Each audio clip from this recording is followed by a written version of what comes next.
All right, everyone. Good afternoon and good morning to everyone.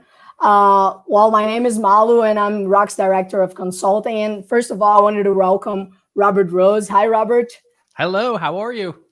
Good, doing good. Well, first of all, thank you so much for being with us. And also, I think that we can wait a couple of minutes until everyone settles in. But just to give a little preview, this is one of our jam sessions here at Rock.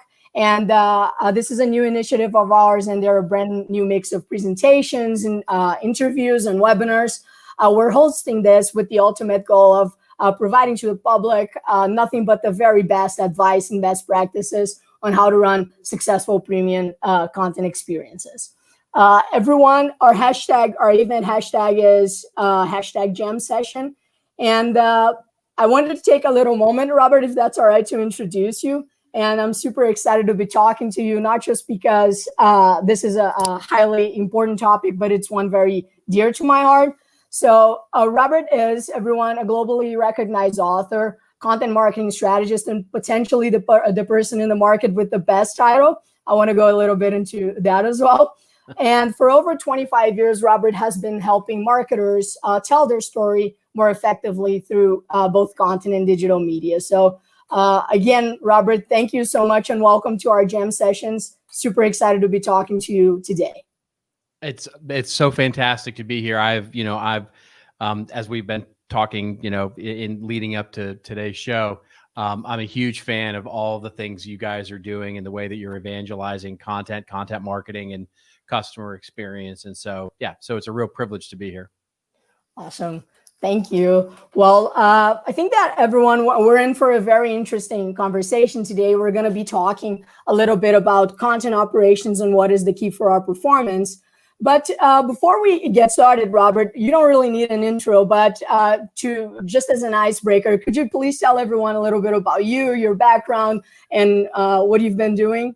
How did you get into this crazy content marketing ride, I think? Sure. Yeah. Well, we should probably have some tequila or something here for that story. Yeah.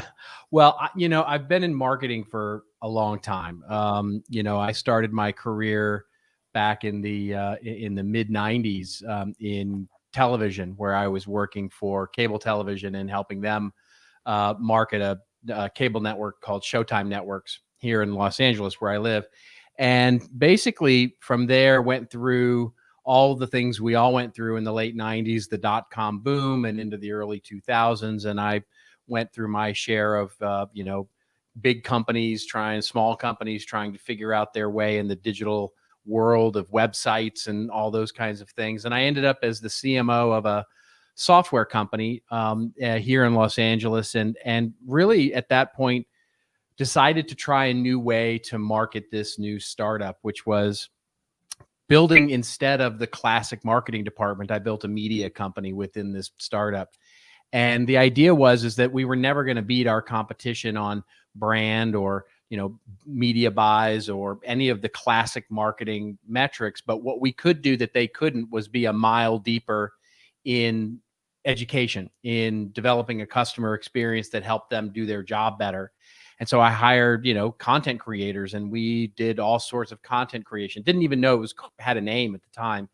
Did that for about 8 years, and then worked, weirdly enough, and ended up meeting this guy, Joe Pulizzi. And when we met, he and I, got along right away. And I joined his efforts to start this thing called the Content Marketing Institute in 2008. And from there, I got on, sort of went all in on content marketing, and have been working with brands all over the world. I do a little less traveling these days, unfortunately, but working with brands all over the world to help them really figure out the operations of their content marketing and content approach and how it can be a strategic function in the business. And along the way, I've written a couple of books and did all that stuff too.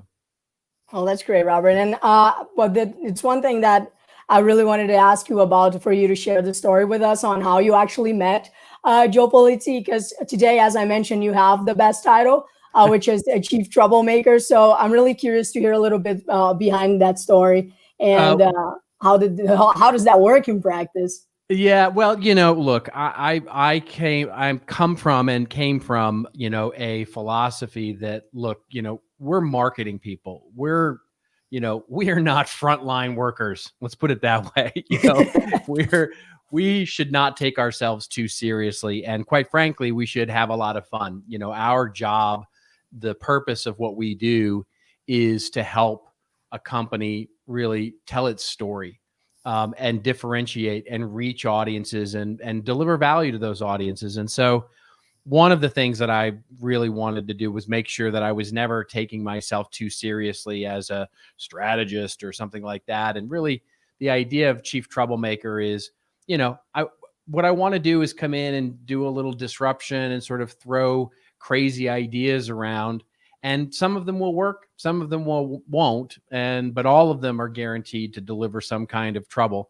And so, really, it's just a very tongue-in-cheek kind of way to say, I'm here to have fun.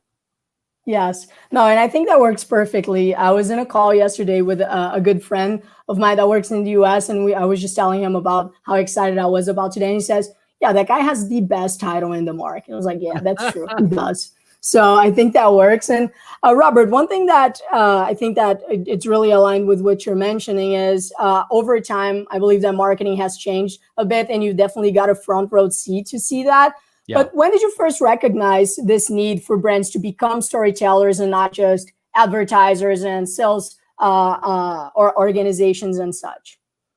Well, it's been, it's one of those things that feels like an overnight change, but has really been evolving over the last 50 years.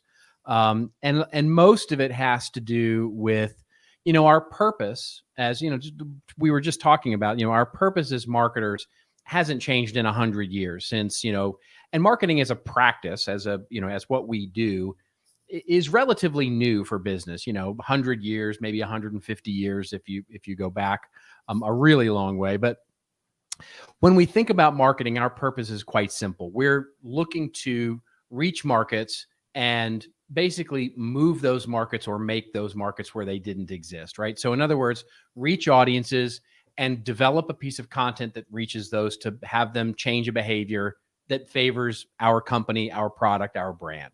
That's it. It's a very simple purpose.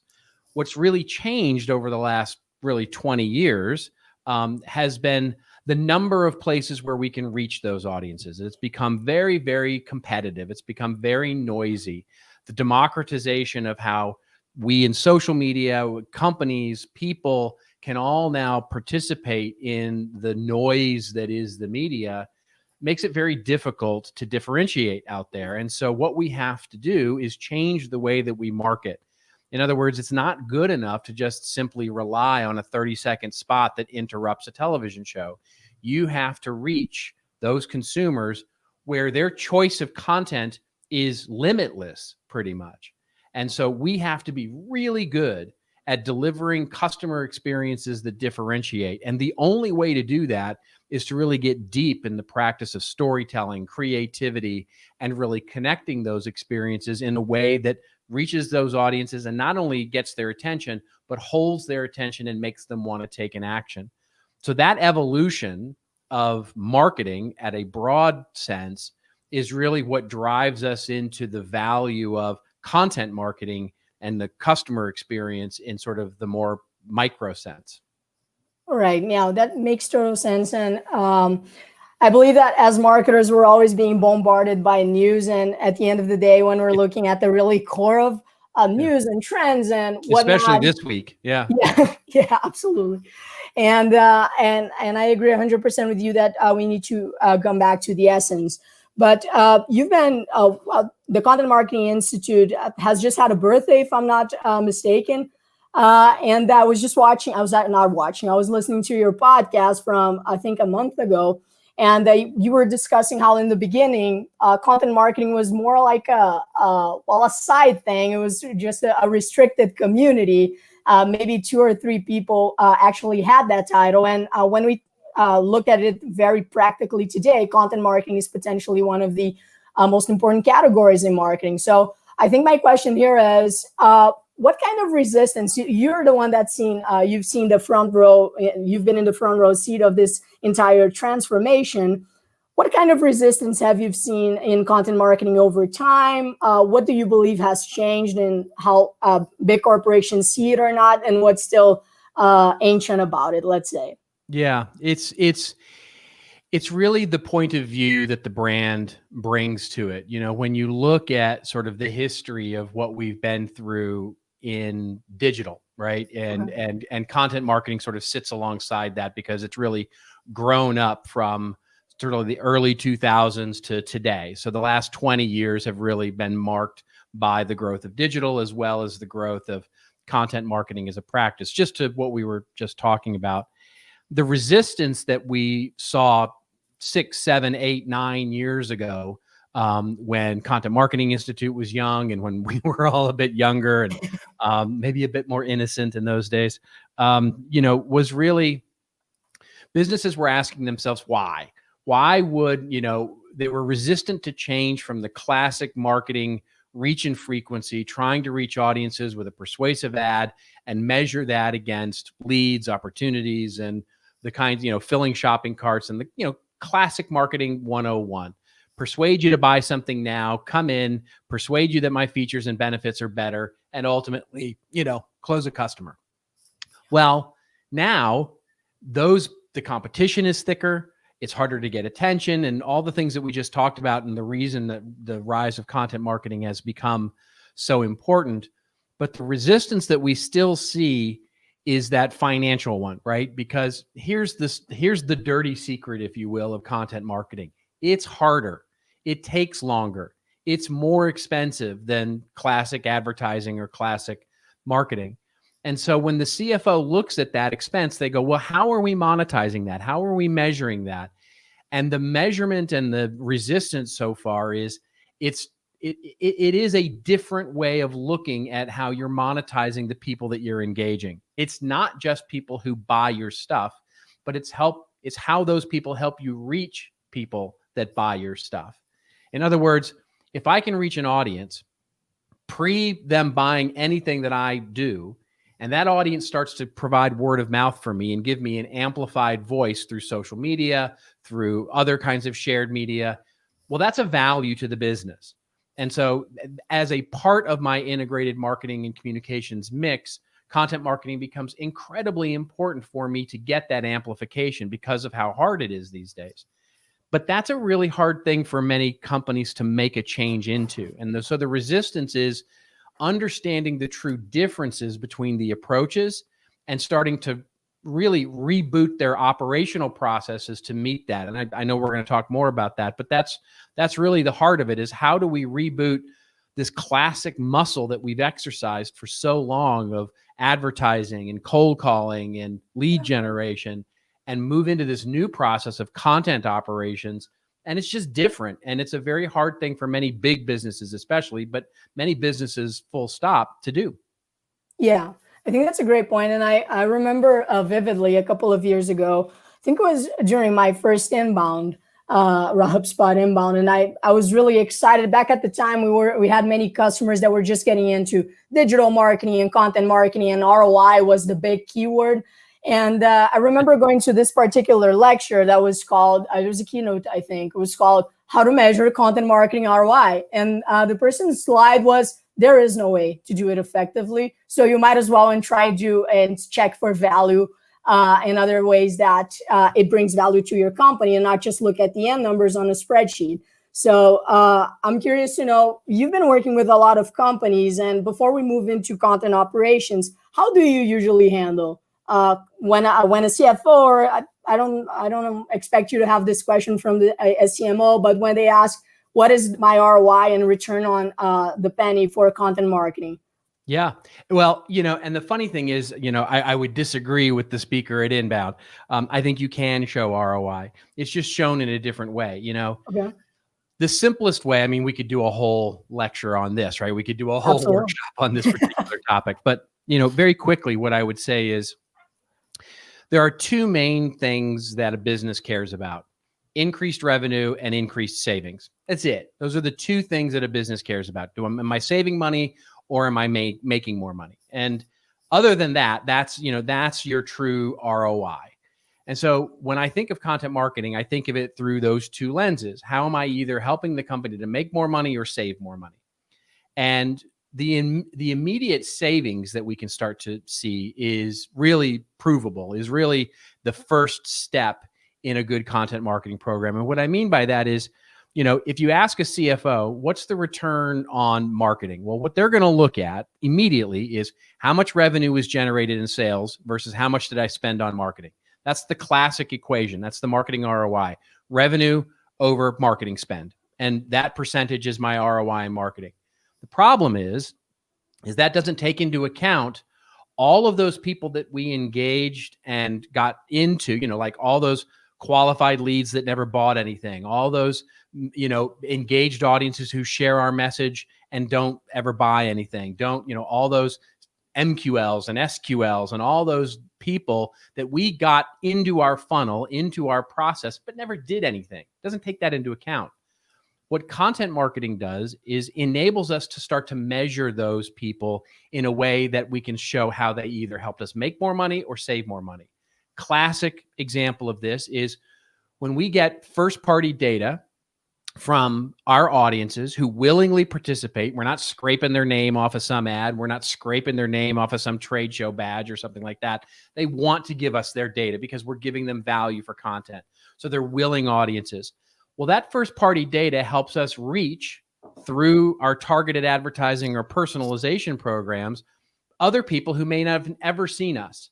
And using that data to get either a more effective ad buy or a more effective e-commerce engine or a more effective personalization of our customer experiences, or quite frankly, just better information about where we're spending our money, that's helping us save money. And I can demonstrate that through engaging audiences and using those audiences as a tool in my marketing toolkit.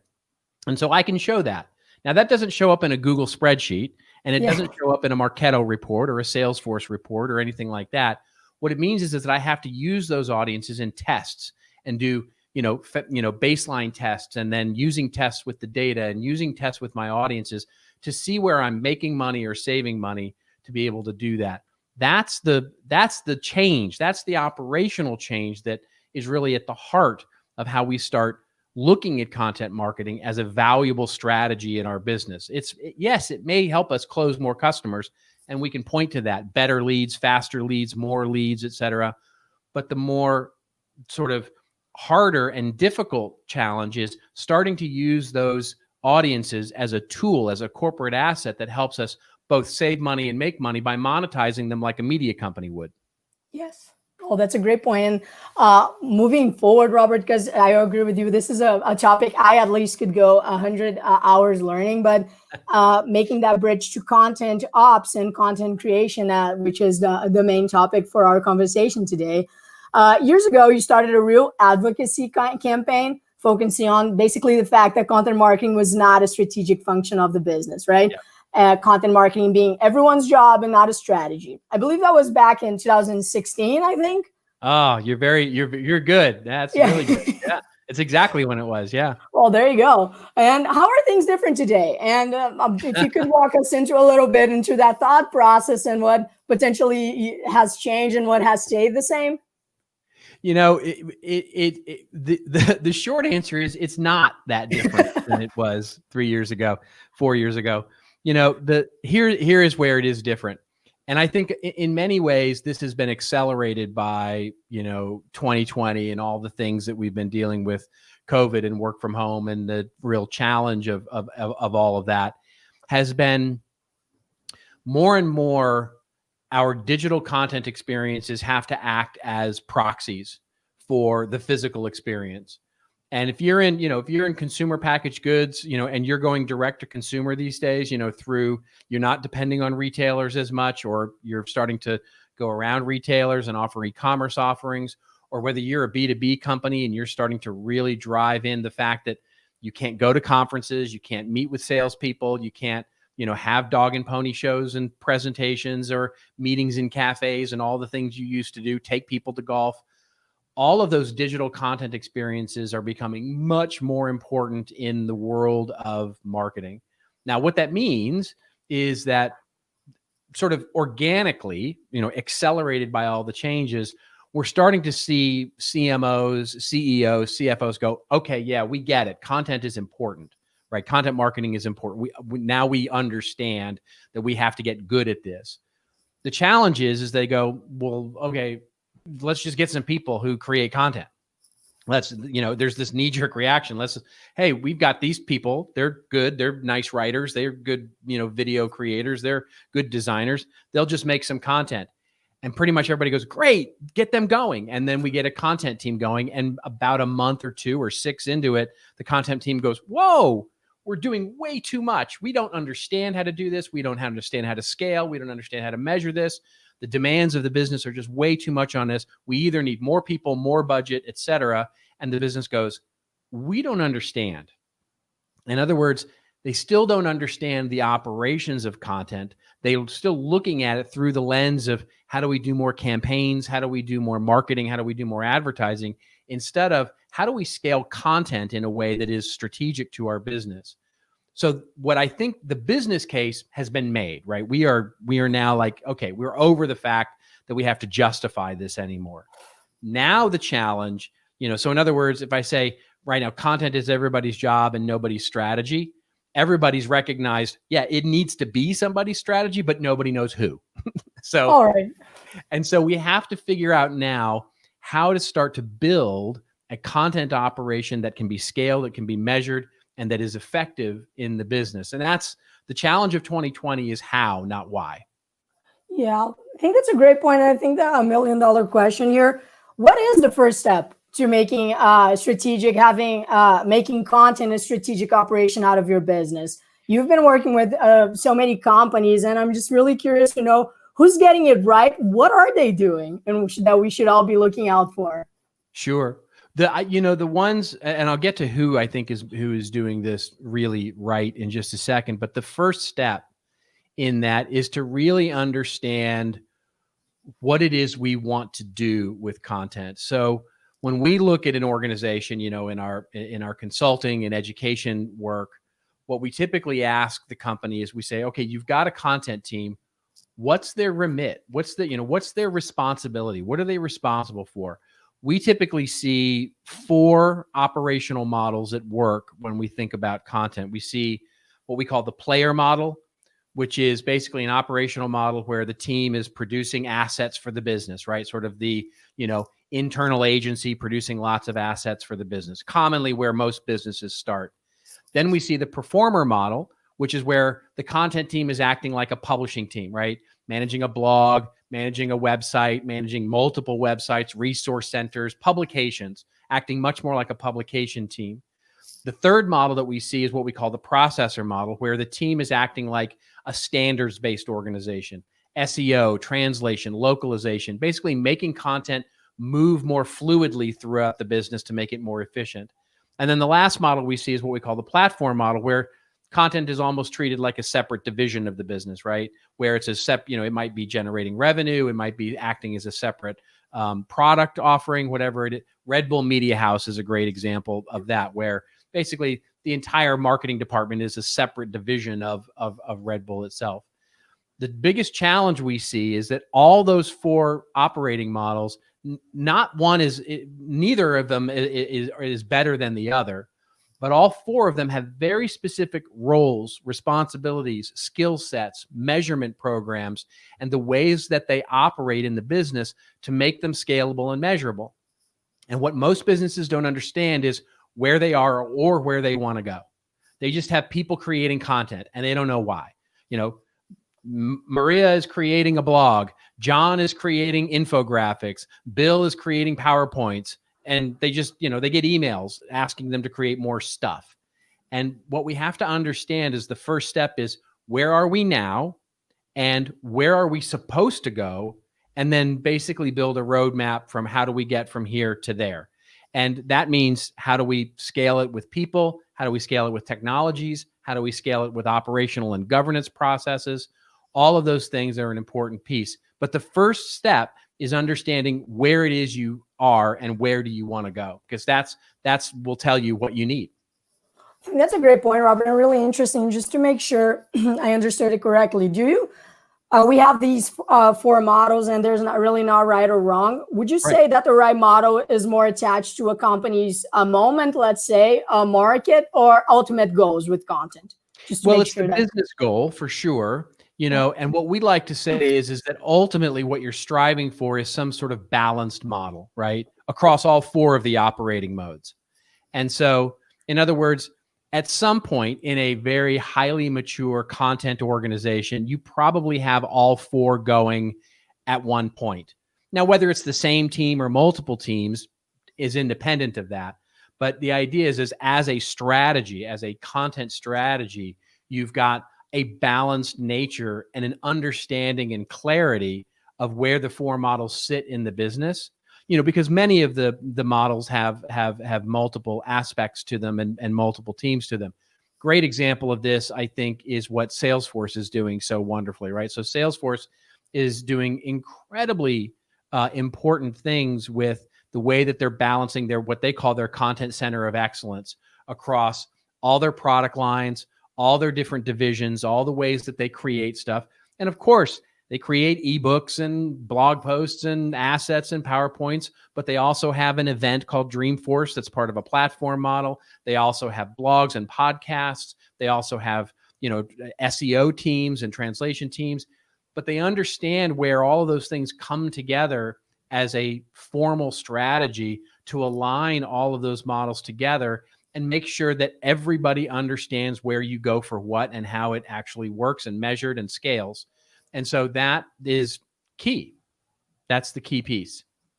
Yeah, that's a great point. And I think that one question, I think it's slightly related, and I've been dying to hear your thoughts on is how does that model, we talk a lot to, pardon, we talk a lot to brands, and they're trying to understand how to build their content teams in terms of capacities. And this is just not something that works anymore, right? You have to think it, pardon, sorry, let me take a little water there. All right, that's better now. I apologize for that. But I believe my question is, you've been working you work with a lot of companies, and of course they have different structures, and they're structured differently, especially when it comes to their content goals. What do you think? My question here is that I understand that there's not a one size fits all, but when you're building content teams and educating your company on it, your team on it, what do you believe companies that do that successfully have in common? What are they doing differently to educate their internal team on it? Yeah. The critical piece of that is, this is going to sound kind of basic, but it's making it real. In other words, the way that most content teams right now operate is sort of as, on demand, right? There's a group of people and their job as it is defined is simply how do we produce more content for the business based on demand from sales, from the C-suite, from demand generation teams, from SEO teams, from whatever it is, right? And they're just busy churning out stuff. And that won't work over time. It just doesn't. You can just show that it just ultimately hits a ceiling where you can't chase enough resources to fill the demand of what everybody needs. And ultimately quality suffers. And so the real switch is making content strategy actually a proactive strategy. In other words, a leading strategy rather than a following strategy. In other words, how do you take content and our strategy for what we're going to create, and instead of making it sort of, an internal service to the business, it should be sort of an internal leader in the business. And that doesn't mean a reporting structure or a big boss or something like that. It's, it's really taking the idea of content and just saying it deserves the same kind of approach that we do to brand and to, our campaign management and our integrated marketing planning, and sort of elevating it to that status.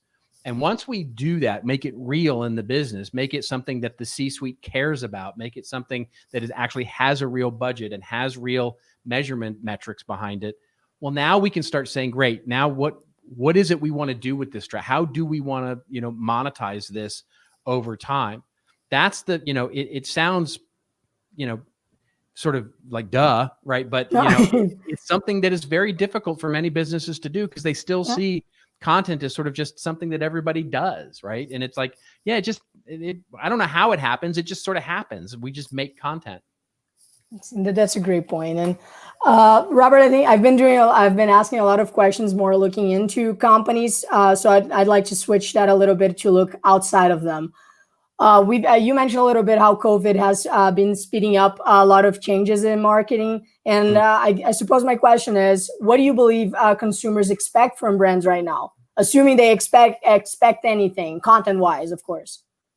Well, they expect the same thing that they've always expected, right? Which is, you know, and one of the things that we're not terribly good at is really understanding that. You know, they expect the same things that they've always expected, which is for brands to be there for when they need them. And, you know, so it's one of those things where we often get lost in the sense, you know, there's a joke these days about, you know, nobody opens up their refrigerator and sees their packet of butter or the, you know, bottle of milk and goes, I should really check in with them on social media, right? Right. Of course not. Right. But when we're actually delivering value through the content we create, and that is contextual, right? It is, you know, it is part of what we're doing now in the world of COVID, what we would do, you know, as part of, you know, when there's civil unrest, there is part of what we're doing when there's an election, there's a part of what we would do in normal sort of, you know, good times, of economic times, bad times. All of those things are contextual in the way and reasons and where and how we reach those consumers with value. But if we as brands start with, how do I deliver value first? In other words, instead of saying, how do I extract value from you first and tell you to buy now or tell you to, you know, do something a favor for me, basically, go buy my stuff. If I start with the premise of how do I make your life better, you'll always be in a good spot. You'll always be in the appropriate spot for what you're trying to do. Yes, and I think that a spin-off, I believe that's a great point. I really want to hear your thoughts on this too, is that with COVID, I believe that brand purpose and social responsibility have also come to the table. And as you mentioned, it's always contextual based. And right now, I believe audiences they're expecting companies to position themselves, right? And I think my question here is, what do you believe the role of content is in this among so many social movements and response requires, right? Requests, let's say, they want to understand how brands are related to that in terms of purpose. So my question is, how do you see that situation aligned with content creation?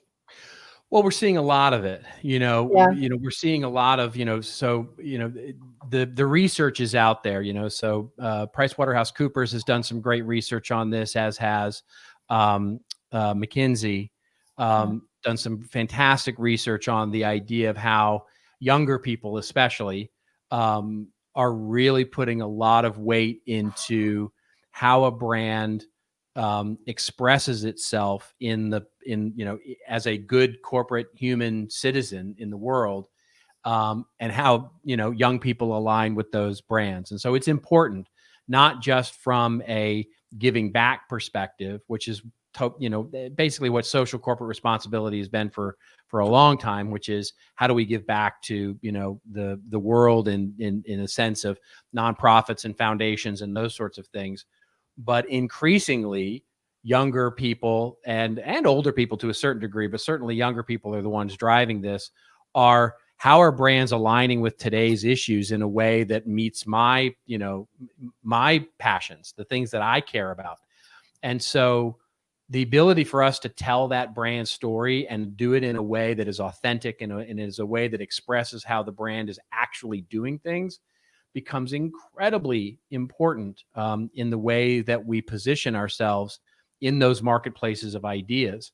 And so it's becoming sort of almost there's certainly the content importance in the ways of teaching our customers how to use our products, teaching our customers and educating them and making them aware that here are all the benefits and features and all the things that we would do as a content marketing program, as part of lead generation and revenue generation. But there's also a brand purpose standpoint that is now becoming increasingly important with our content programs to help us tell that part of our story in a much more fulfilling way than simply just, hey, here's a press release of how we donated to this this particular nonprofit thing. No, now we need to live it. Now we need to actually be part of that story. And how can companies, Robert, make it in a non-phony way? Because as you mentioned, press releases, and I've donated $100,000 to this and this and this. Those are expected. But looking at companies that are doing this successfully, what do you believe they do differently in terms of building this content through proper content operations? What are they doing differently? Well, they're building it into their DNA, right? I mean, when you look at a company like, REI, the sporting goods company, they have built this kind of content development and all kinds of content development into their DNA, which means, they have things like what they call their co-op journal, which is a wonderful, beautiful publication that really speaks to, the beauty of the outdoors, the value of the environment, environmentalism, and all of those things. And you won't see a product mentioned there. You won't see anything. It is really just about telling the story of environmentalism and living in the outdoors and enjoying the outdoors and why they're so passionate about it. But then they have their how-to blog, right? Which is really built into their e-commerce engine. And, it's how to set up a tent and how to, work with hiking boots and how to, find the right bicycle for yourself and all these things that are so important to their sales generation. And then they have all kinds of things that they do as sort of more temporary or project-based content programs, like, what they've done with women in extreme sports and, all those kinds of things. They've built that publishing, that media company mindset into the DNA of the business. It's a separate team. It's run by journalists. It's run by, media professionals, and they really know what they're doing there. And so that's the difference. It's not just some marketing or PR tactic that's sitting off in the corner. No, it's built into the DNA of their business. Yeah, it's something, I think that's a great point, and something that we've been trying to do here at Rock as well. Robert, I have so many questions, but I should try not to be so selfish here. So I'm going to start reading some from the chat. I'm going to start here with Nancy. Her question is, where do you see thought leadership content moving, especially when companies are demanding direct ROMI to sales revenue? Yeah. The classic, thought leadership, we've taken thought leadership as businesses, and sort of borrowed a page from academic research, right? So when you look at today's format of the white paper or the ebook or, even the blog post to a certain example, most of it's built around either original or borrowed research. And most of it takes the place, of some sort of, professorial white paper, right? And we even call them white papers, right? And of course, white papers came out of, government and research and academic, institutions. And so we've taken a page out of that. And what we're seeing now is a real trend toward, more storytelling based thought leadership. In other words, can we start to create things that look a little more like documentaries or that have some, some level of narrative to them that actually not only educate us to the ways or get us inspired to change or whatever it is, but also engage us in a way that, makes us not want to just look at this as a set of data, or a set of research. Now, I think both of those things can coexist, and I think they're important. But as we start looking at thought leadership as a differentiator, it's one of those things where just having simple data and facts isn't good enough anymore, right? There's just too many, there's too many either, basically opposing viewpoints to your data, or quite frankly, too many different ways that you can spin data to make it look a little better for you than not. And people are getting savvy to that. So I think we have to take thought leadership to another level when it comes to deepening our ability to tell stories within it and create experiences within it. And that'll be a challenge because as B2B organizations, which is typically who uses thought leadership, we have to develop a muscle that develops better, more interactive, more dynamic, more media rich experiences that sort of express our thought leadership. And then from, how we look at it from an ROI perspective, it's really, where does that thought leadership sit in that journey, in that customer's journey? Is it built, what is its operational purpose? Is it built to generate leads, generate change, teach customers how to use our stuff in a better, more fulfilling way? What's its operational purpose? And there we can start developing all the, ROI that we talked a little bit about earlier in the show. Yeah. I think that's it's a great point. And I think we have a couple of others about ROI. Salo asks, hi, Robert. We know that at the end of the day, it's all about ROI, as we mentioned. How can you leverage that data, the one from NQLs and SQLs that didn't close a deal? So I'm understanding here the ones that didn't actually turn into an actual revenue. How do you leverage that and position that as an asset? I love that question. I think that's a good one. Yeah, so you've looked at that group of people through two lenses, right? The first are those MQLs and SQLs that came through classic and traditional marketing, programs, right? Everything from we scanned their badge at a trade show for a squishy ball to, we bought a list to they signed up for a gated asset for a wipe, whatever it is, right? They came through a classic demand generation program. And we moved them through a process, and ultimately they stalled out. They couldn't buy. They didn't want to buy. We failed in selling them, whatever it is. Those people, we have to ask, what's the percentage of them that we can actually transform into willing, participating audiences? It'll probably be a smallish number, but the bigger we can make the number, the better. In other words, how many of them are interested in staying educated, interested in staying engaged with our content, interested in staying engaged with our view on the world, even though they didn't ultimately purchase?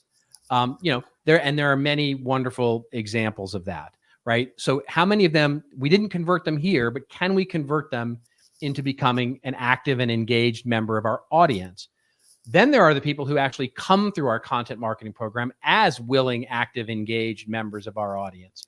So then that becomes one group of people, so you have a group of people who are your active, engaged audience members. You have a group of people who are sitting as dead leads, and they may always sit as dead leads. They may go away. They may, not be interested anymore now that they're not in an active purchase process, whatever it is. And we have those who actually converted into customers. That active, engaged audience, we can start to monetize against multiple goals.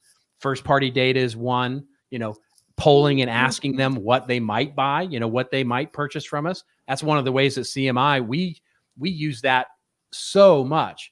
We have a few 100,000 in our database, and we've segmented them into our super fans, into our fans, into those that are, sort of semi-interested, and those that really don't do much other than read our stuff.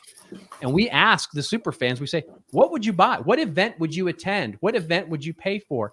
Ask them what they'll buy from you, and they'll tell you. And, a great example of that is AARP, which is the association here in the US for retired people, did exactly that. They took their print magazine audience, which was 3 million people, and, 30 million people. And they sent out polls to them saying, hey, what education do you need that you would buy from us? And they all said, oh, it's technology, right? How to use Facebook, how to use an iPhone, how to use our computer.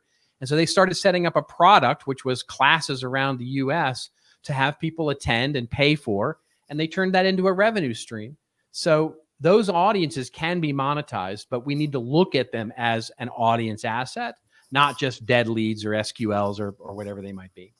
No, I think that's so interesting. And I think that at Rock, we've done that a little bit over the years, because today we have the biggest marketing channel in LATAM. And it's not all just CMOs and marketers, but they could be people who are to be CMOs and marketers. So today we have Rock U to support them. So I think it's an interesting way to look at these opportunities and honestly audience interests in a way that you could monetize them, not today, not tomorrow, maybe in 5 years or maybe in 10. So I think that's a great and interesting way to look at, all of the context you generate in some point. All right. Brett asked here, Robert, don't you think it's time to stop talking about content marketing and marketing as if they were two different disciplines? Well, so I would if people understood that they are different approaches. I'm a big believer that content marketing is just a part of an overall marketing strategy. It's not, it's not separate than, right? In other words, it's not an either or conversation. Should we do marketing or content marketing? No, you should do both. And content marketing is a part of, it's not bigger than marketing. It's a part of a classic marketing and advertising, integrated marketing, I would call it, approach. The challenge is that it is different. The approach is different in terms of how we approach the engagement of audiences, the monetization of those audiences, and how we measure it and operate in it, rather than a traditional campaign-based marketing approach. So is content marketing part of a bigger marketing strategy and I'm fine to just call it marketing? Absolutely, yes. I'm totally good with that. As long as we understand the differences in the approaches within it. In other words, I'm fine to call, influencer marketing part of marketing. I'm fine to call direct marketing versus advertising versus, influencer. All those things are fine as long as we understand the nuances of the different approaches of the operations behind them. And if we do that, I don't care what you call it. Great. We have I love these, agree or disagree question from Nick Jennings. Content teams should be diverse to be able to engage diverse audiences. Not excluding that diversity should permeate through organizations. Agree or disagree? Agree. 100% agree. Yeah, they absolutely should be diverse. And that not only applies to the diversity of the function of the business, it also applies to the diversity of the voices being considered as well. I think it's an incredibly important piece of, making sure that we don't, that a brand speaks with consistency, and that there is a consistency of tone, of point of view, et cetera. But the diversity of voices that sort of express that point of view and that consistency should be very much so. This is especially true, obviously, for the obvious reason, in a global strategy, where a brand may have different stature or maturity level in different parts of the world. But it's even important within one region to have different voices and diverse voices being expressed so that you really understand the point of view of the audiences you're trying to reach. Great. And Callie made a question here, asked a question here that I think it's a little bit related to what we were discussing about social responsibility. How detrimental is it for brands to choose not to take a stand? It's a good question. I mean, so the corollary to that question is, do we have to always be provocative in order to be, successful? And so, my answer to that is typically no. If your brand isn't provocative, if your brand decides that it's not going to be a provocative, go out with provocative ideas, you don't have to be controversial in order to be successful. What I would say to that is that I think there's a difference between controversial and having a very firm and distinct point of view about something.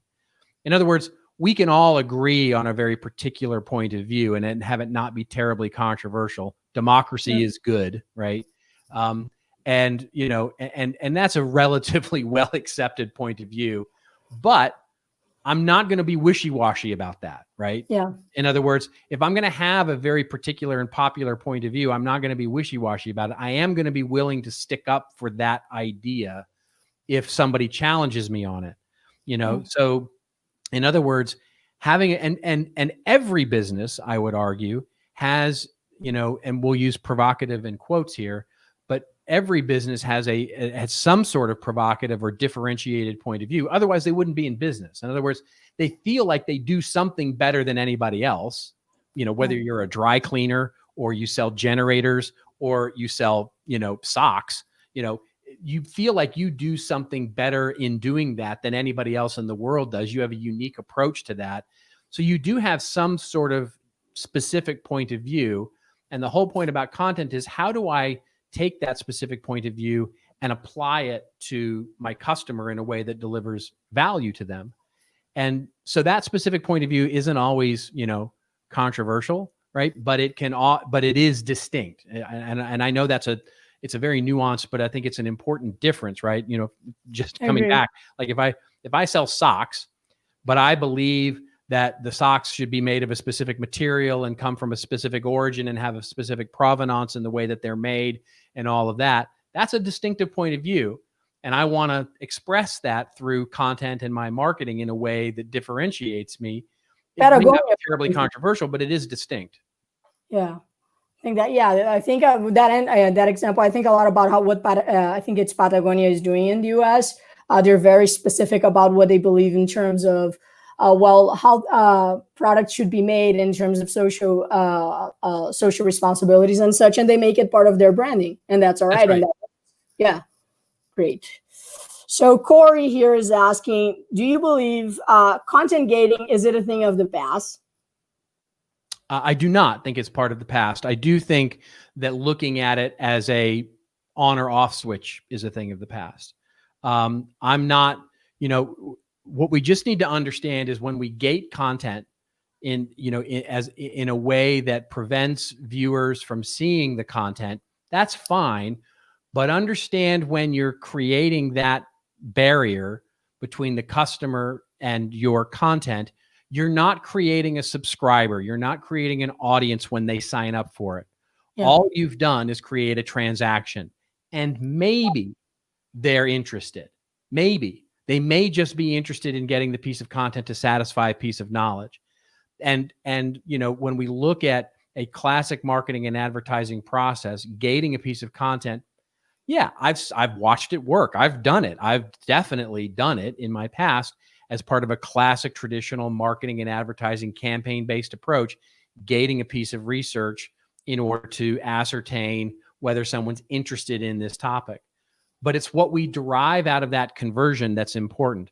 You're not creating an audience.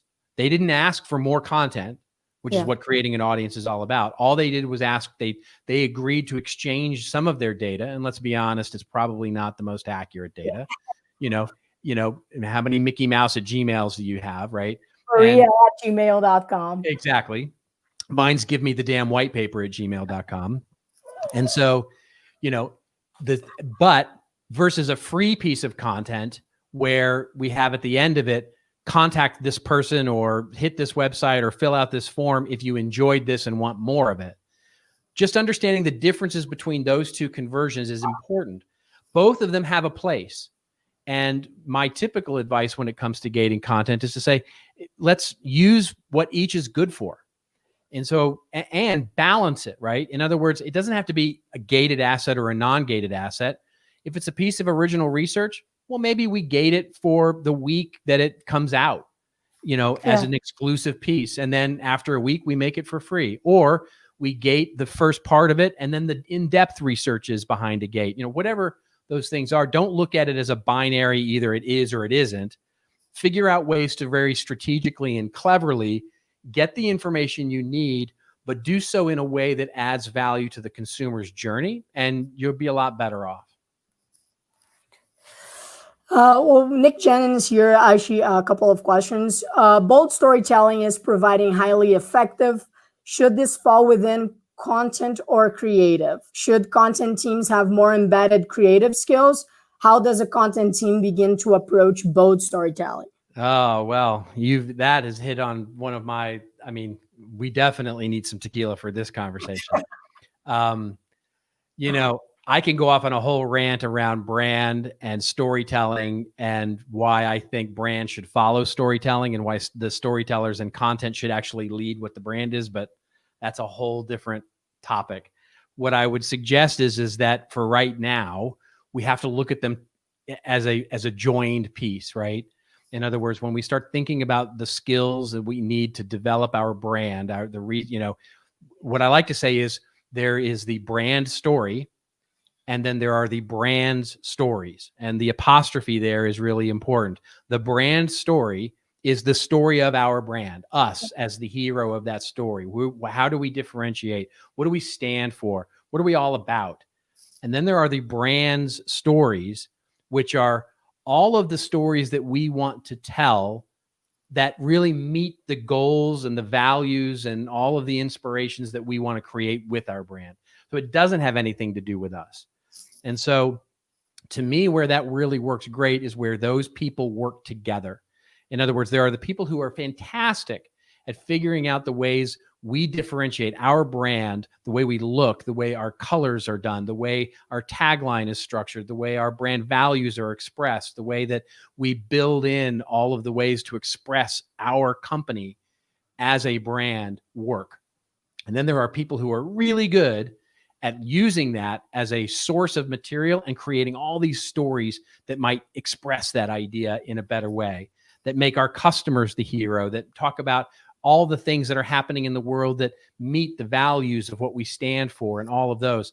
And those teams should be working hand in glove to really work together to create all those experiences for all the things that we're doing. And, you know, it's one of those things where they need to be working much, you know, usually the storytellers are working way down, you know, the road from the brand people. And I think they should be working much closer together. Makes sense. I think we only have 4 more minutes, so I'm just going to choose another one here. Robert from Cali. How can you increase engagement on posts, especially for businesses that don't have a high follower count? Will paid ads be essential here? Increase. I'm sorry, I didn't hear the first part of the question. Oh, sorry. How can you increase engagement on posts, especially for that, especially for businesses who don't have a high follower count? Yeah, I think you know, what my advice there is leverage other audiences, right? So, you know, when you're doing polls and surveys, you know, your goal is typically to get statistical relevance with the target audience so that you can do something with that data, right? It might be something internal. It might be something that you're trying to figure out for your product or your service or your way you're positioning or, you know, something else.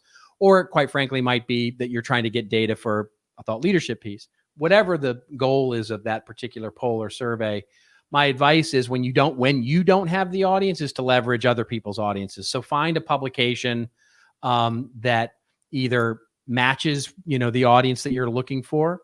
And, you know, in many ways you can pay for that. You know, you can pay for that distribution and the idea to get in front of that audience, or find partners. You know, find partners who would be willing to either have their name on the research or join with you in the effort to uncover the answer. You know, even competitors to some degree can help you in this manner where you can get in front of a lot of people, but get information that's valuable to all of you. Great.